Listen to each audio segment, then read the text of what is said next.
इतादोरी भी कर सकता है अपना डोमेन एक्सपेंशन। तो दोस्तों फाइनली जेजेके का चैप्टर 258 के स्पॉयलर्स आ चुके हैं। और दोस्तों ये चैप्टर ऐसा है ना कि मतलब पिछले एपिसोड में जितनी भी मतलब एक्साइटमेंट की जो आग लगी थी, जो सुकुना के हारने की फाइनली आशा जगी थी, उन सब पर पानी फेर चुका है ये चैप्टर।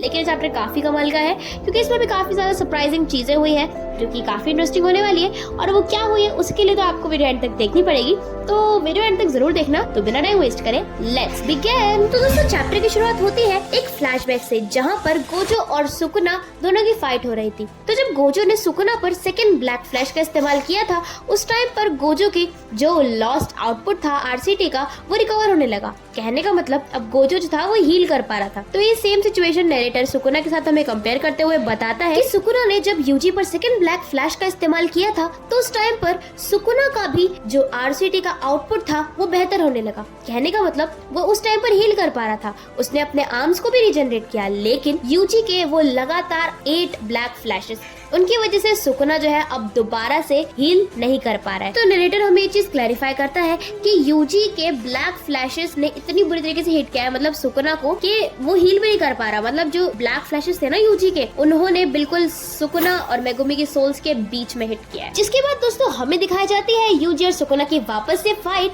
और यहाँ पर दोस्तों एक बहुत ही कमाल की चीज होती है कि भाई अब सुकुना पिटने वाला में से तो है नहीं, तो वो यहाँ पर अपना नया डोमेन खोल लेता है, यानी कि डोमेन एक्सपेंशन मेलवोलेंट श्राइन। नरेटर हमें बताता है कि फाइनली किंग ऑफ कोर्सेस का डोमेन वापस आ चुका है विद सम ब्लैक स्पार्क्स। अब इस ब्लैक स्पार्क्स का मतलब क्या है वो हमको नहीं बताया गया फिलहाल के लिए। तो उस डोमेन के खुलने से उसके आसपास की जितने भी चीजें हैं सब स्लैश होना स्टार्ट कर देती हैं। और दोस्तों ये जो डोमेन है ये एग्जैक्टली मेलवोलेंट श्राइन नहीं है, ये सुकुना ने कुछ बाइंडिंग वाउस और अनसर्टेन एलिमेंट से मिलाकर क्रिएट किया है ताकि वो यूजी से फाइट कर सके।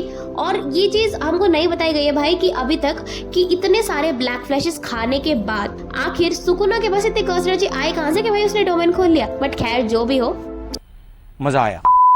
जिसके बाद दोस्तों हमें दिखाया जाता है एक फ्लैशबैक, जहाँ पर हकारी कह रहा होता है कि हर किसी को आरसीटी यूज करना आना चाहिए और इसके साथ उन्हें डोमेन काउंटर करना भी सीखना होगा।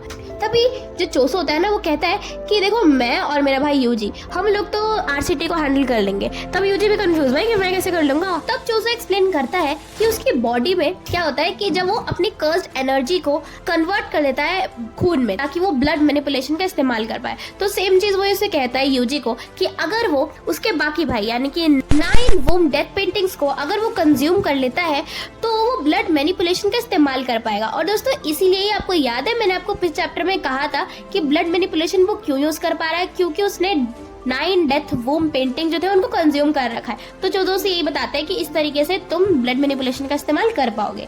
जिसके बाद दोस्तों चोजो सबसे पूछता है कि तुम लोग आरसीटी का इस्तेमाल करते हो, मतलब जिसकी फॉर एग्जांपल तुम्हारा हाथ कट गया तो अब उसे रीगेन करने के लिए खून कहाँ से लेके आते हो। तो इस पर भाई हकारी तो कहता है कि मेरा तो ऑटोमेटिक सिस्टम है, हो जाता है अपने आप, मुझे नहीं पता कैसे होता है। फिर यूटा कहता है कि देखो मैं तो अपने इंस्टिंक्ट पे चलता हूँ, तो मुझे नहीं पता इंटरनल क्या होता है, बट हो जाता है वो भी, मतलब उसे भी नहीं पता एग्जैक्टली कैसे होता है। लेकिन दोस्तों देन आती है अपनी शो को और उसे पता है कि कैसे होता है। वो बताती है कि ये हम करते क्या है ना कि हमने कर्स एनर्जी को ब्लड में कन्वर्ट करते हैं, और ये सेम चीज जो कि चोजो करता है अपनी ब्लड मैनिपुलेशन टेक्निक में। और दोस्तों इसीलिए ही ऐसा कहा गया है कि चोजो और यूजी के लिए आरसीटी इस्तेमाल करना थोड़ा डिफिकल्ट नहीं होगा। क्यों नहीं होगा?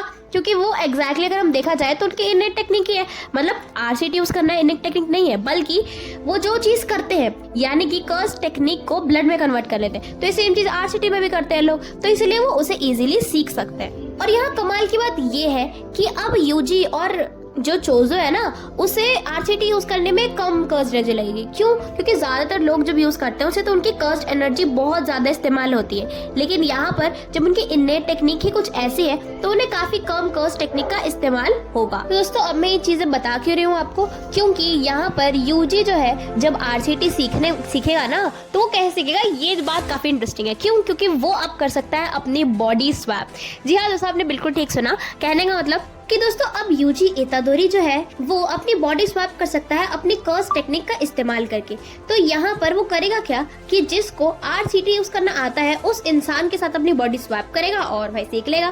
तो अब वही चीज कर कैसे पा रहा है, उसका एक्सप्लेनेशन हमें ये मिलता है कि क्योंकि सुकुना ने इतने ज्यादा टाइम तक यूजी की बॉडी को इस्तेमाल किया, तो इसलिए यूजी के बॉडी के अंदर ये चीज जो है ना, कहने का मतलब वो मेमोराइज हो गई है, एक स्पेशल ग्रेड के टेक्निक उसकी बॉडी को मेमोराइज हो गई है, जिसकी वजह से वो इस चीज का इस्तेमाल कर सकता है। तो अब दोस्तों कुसाकाबे यूजी के साथ अपनी सोल स्वैप करेगा और भाई उसे कर्स्ड एनर्जी मैनिपुलेशन और सिंपल डोमेन सिखा देगा। है ना कितने कमाल की चीज। मतलब अब वो किसी भी जुजुत्सु का, मतलब किसी भी जुजुत्सु सोर्सरर्स के साथ अपनी सोल स्वैप करके एक अलग स्टाइल सीख सकता है कर्स टेक्निक का। है ना कमाल की चीज। लेकिन यहाँ पर कुछ लिमिटेशंस है और वो लिमिटेशन ये है कि यूजी जो है वो 1 महीने में सिर्फ 2 बार अपनी सोल को स्वैप कर सकता है किसी और सोर्सरर के साथ। तो यहाँ पर उई कहता है कि भाई यूजी के साथ सेंसिबल पेयर्स बनाओ, मतलब ऐसे यूजी के पावर्स को वेस्ट मत करो।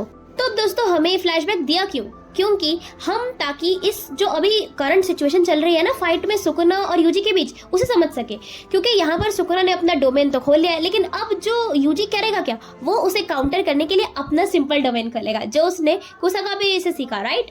तो इसीलिए यूजी तो है ना वो यहाँ पे देखता है कि सुकुना ने जो अभी अपना डोमेन खोला है ना, वहाँ पर काफी सारे लूप होल्स है, ठीक है, थोड़ा इनकम्प्लीट है, तो यूजी इसका सामना कर सकता है और इसीलिए वो अपना सिंपल डोमेन खोल लेता है। तो हमें यहाँ पर नरेटर एक्सप्लेन करता है कि सुकुना बहुत ज्यादा टाइम तक भी अपना डोमेन खुला नहीं रख सकता। क्यों? क्योंकि यहाँ पर सुकुना भी तो अपने लिमिट्स पर है और इसीलिए वो माकी को भी ज्यादा टाइम तक अपने डोमेन में नहीं रख पाया, क्योंकि माकी के पास कोई कर्स्ड एनर्जी नहीं है और ये डोमेन सुकुना सिर्फ 99 सेकेंड्स तक ही मेंटेन कर सकता है। तो इस पॉइंट ऑफ टाइम पर इनो, माकी, यूजी और चोजो चारों लोग मिलकर फाइट करने की कोशिश कर रहे हैं सुकुना से और इतने में ही यहाँ पर यूजी का डोमेन क्रैक हो जाता है और उस पर होती है स्लैशेस की बारिश, जिसकी वजह से उसका लेफ्ट फुट पूरी तरीके से कट जाता है। और दोस्तों तभी स्लैशेस की बारिश बंद हो जाती है और यहाँ पर यूजी को लगता है कि फाइनली उसने सुकुना की इस टेक्निक को भी टैकल कर लिया। लेकिन तभी सुकुना इस्तेमाल करता है अपनी पुरानी टेक्निक फ्यूगा, जिसे हम इंग्लिश में ओपन कहते हैं, जो हमने देखा था कि सुकुना ने यूज की थी शिबुया आर्क में।